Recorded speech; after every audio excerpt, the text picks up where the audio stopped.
I keep stopping the video, sorry about that. So this is the Piscean symbol.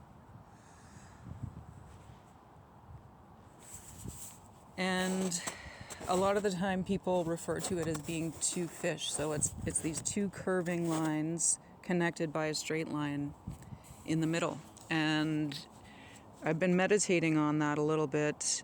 And actually, what came to me for this occult or hidden knowledge of Pisces is that it kind of looks like the waxing and the waning moon, like the curve of the waxing and the waning crescent moon.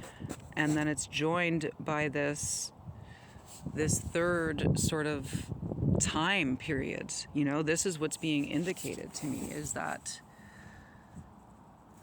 between the waxing and the waning moons, so like between maybe the lunar season of Pisces and the lunar season of Aquarius, is where the 13th moon actually lies, because we know that there is an extra so-called month in our 365 or 364 point something day journey around the sun. And in the Julian calendar / Gregorian, we acknowledge this, and it's kind of been sorted out with the leap year thing. So it takes care of itself like every 5 years, it evens out.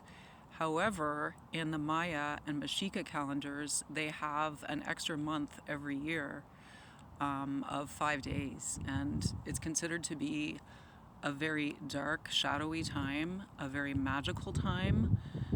And it is full of potential, but and a lot of ceremony is offered during that time. I've been to some beautiful Maya ceremonies that happened to fall that year at this time of year. That was in Guatemala. And if you look at any of the really good apps that talk about the Mexica calendar, you can see when that period will fall. But it is considered to be, you know, a very powerful time for the balance of darkness and light to come into play. And yeah, so it's the 13th month, and we all know about the number 13 and how significant that can be. Also, right now we have crossed from the 12th into the 13th Baktun, or the 13th wheel of time, which is 5,126 years long. And there's an even greater, there are many cycles within cycles in the spiral of time, but according to the Maya and the Mexica and others, probably the Druids too, acknowledge these, you know, very specific time periods. I know that the Druids, in the temples that they built, they included portals which were carved into the temple mounds or the temple walls, just as the Mexica and Maya did in the pyramids, to let in light only on very, very specific days. And sometimes we are talking the alignment one day every, you know, it can be 50 years, it can be several hundred years, it can be several thousand years. And of course, this was also aligned with the great standing stones, the configurations that the ancient people used to interact with the incredibly powerful divine energy that intersects with our divine planetary parent through the light, through the sun and the moon and other planetary alignments. So in a way, the Druids and others who also worship trees and also considered the trees to be their masters and their teachers and their priests and priestesses. Trees receive the light and transmute it and show us the fluorescence of light, and show us how light cues our own evolution and how light cues our own cycles and changes. The trees demonstrate this to us, and it is very important for us to stay in contact with their wisdom and their essence. And whenever I come to this standing circle of living beings, I'm so grateful, and I thank them for allowing me to be here and to purify and ground myself and come back into my natural equilibrium with them. So I think right now these trees are still dreaming, but I think they might be lucid dreaming, if you know what I mean. And this is also a very beautiful, powerful season for us to do the same. So yeah, so if one of the occult aspects of Pisces is that in-between lunar period, which brings us into balance year to year, and is also a very sacred, mysterious time for deep reflection, then let's use it. And when we come out of it, we can enjoy a sip of maple syrup and celebrate the sacrifice that we have decided to make, that we've chosen to make in the next phase of our soul's spiral. So yes, Pisces. Well, I mean, the word Pisces does mean fish, so we can't ignore that. And fish is also a significant symbol of the Christed energy. So, that little fish that is said to represent Jesus. It's called the Nun symbol, actually, N-U-N. And it's part of the flower of life. It's like one of the first curves that is drawn in the intersection of complementary or polar energy, masculine and feminine, dark and light, and so on, that is expressed in the flower of life design, and which is in everything here on this beautiful fluorescent planet. So yeah, that fish symbol is suggested in the Piscean season, and nun, it's interesting that it corresponds with the priestesses, who then then when they were Christianized, became devotees of the Christed energy in the church, because they still wanted to continue to study, and they felt a soul calling to not engage so much with the material life, but instead to engage with the spirit. And also, it was, at times in history, it was a pretty good kind of deal for women. They didn't have to labor in the same way. They had a chance at education. They were protected. Their security was protected in the nunneries, in the convents. Although I have heard that nunnery also means whorehouse. So there's that crisscross of energy. And the very ancient pagan priestesses were prostitutes, were whores. They made offerings with their sexual energy, and sometimes it was with the priests, and sometimes it was with the people that they taught and that they ministered to, the collective energy. There were feast days when, especially in the springtime, when all could come to the temples, and all could, frolic in our natural season of reawakening and enjoy that. There is also the fish, the Piscean feast, which is the feast of Venus, that occurred in the temples for Venus, Aphrodite, probably Quetzalcoatl too, Gukumats in the Maya, who is the planet Venus. And these feast days were reserved for orgiastic pleasures and seafood feasts. And it's hilarious because the Catholic Church co-opted that tradition. I find it funny anyway, and said, kind of turned it into an every Friday you have to eat fish. So it was like, oh damn, I wanted to have steak tonight. No, it's salmon for you, young lady. It's Friday. And they also said probably no sex on Fridays at some point.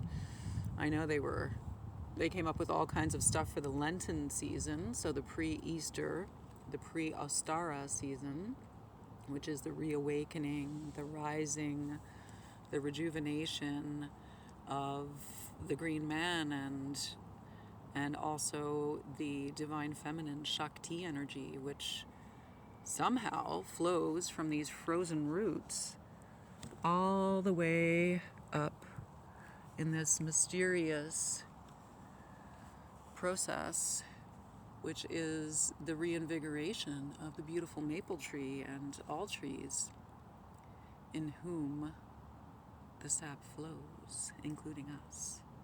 So if you feel your sap rising, that's a very Piscean thing, and enjoy it. I know the cats at my house are all going crazy. 2 cats decided to go walkabouts, and they've been gone for like a week. Well, one of them's been gone a week, another one just went out to join him last night, and then a new cat showed up that I've never seen before and decided that he or she wants to move in with me.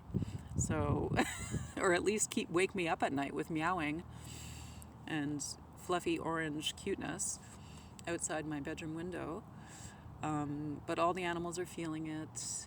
Been seeing the crows and ravens are building their nests here.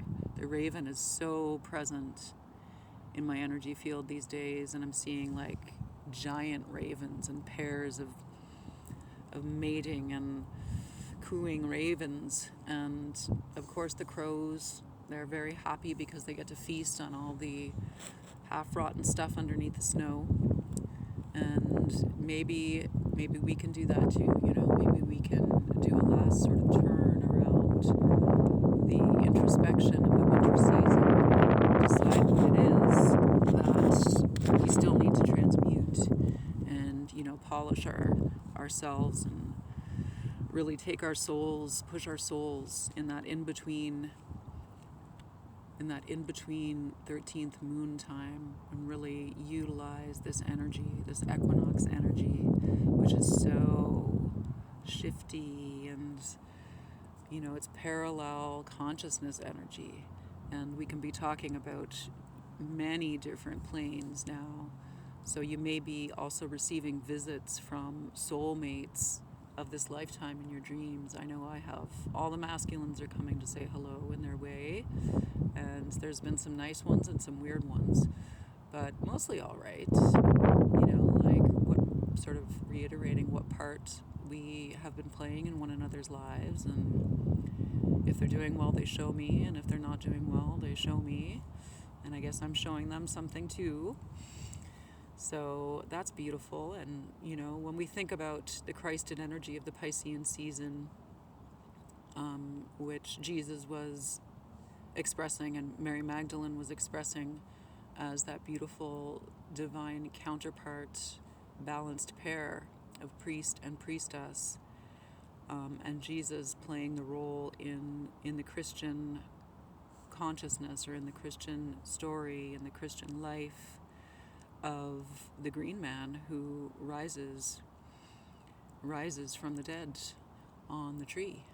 And however you interpret that, if you are a devout Christian or a mystical Christian, or, you know, you kind of see the parallels that have occurred in this story and this person, these people, at other times in human history, and it's just beautiful to do it. And I don't attach it as much to the Catholic Church anymore, although I was raised as a child Catholic, and it was valuable to me to encounter it there as part of my mythological education, as part of my subconscious, unconscious education, as part of my experience in, you know, ritual, participating in ritual. I really value it.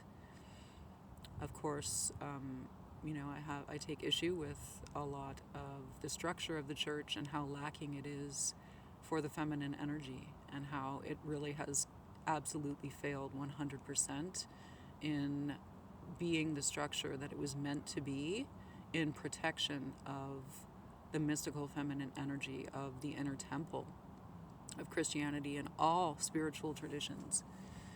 So, you know, the Catholics and the Christians weren't the only ones who flopped and did a massive fail on that one, but we can still glean and pull the threads, the golden threads that are valuable to us.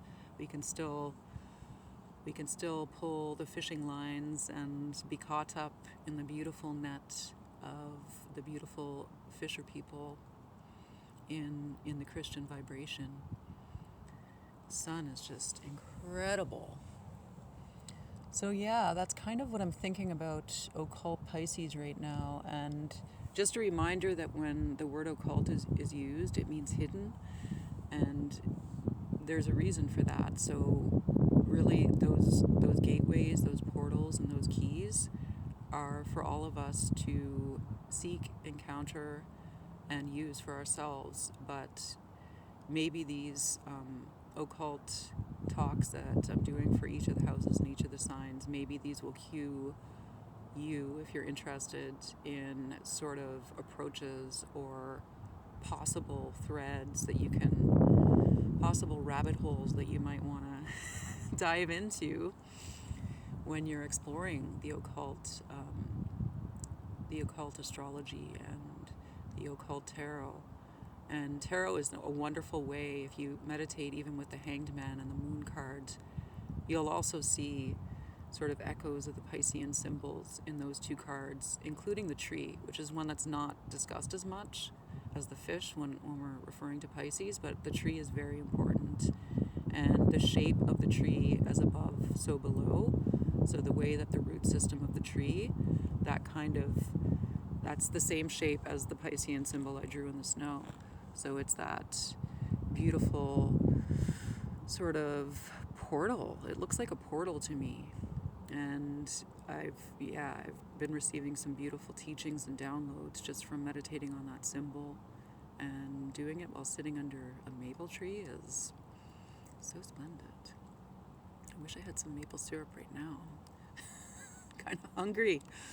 So thank you for tuning in to the Occult Pisces, and let's look at that mysterious 5-day or so, or just indefinite period of the 13th moon, and maybe make some sacrifices ourselves before we dive into the celebrations of the fertility and reawakening and rebirth of spring.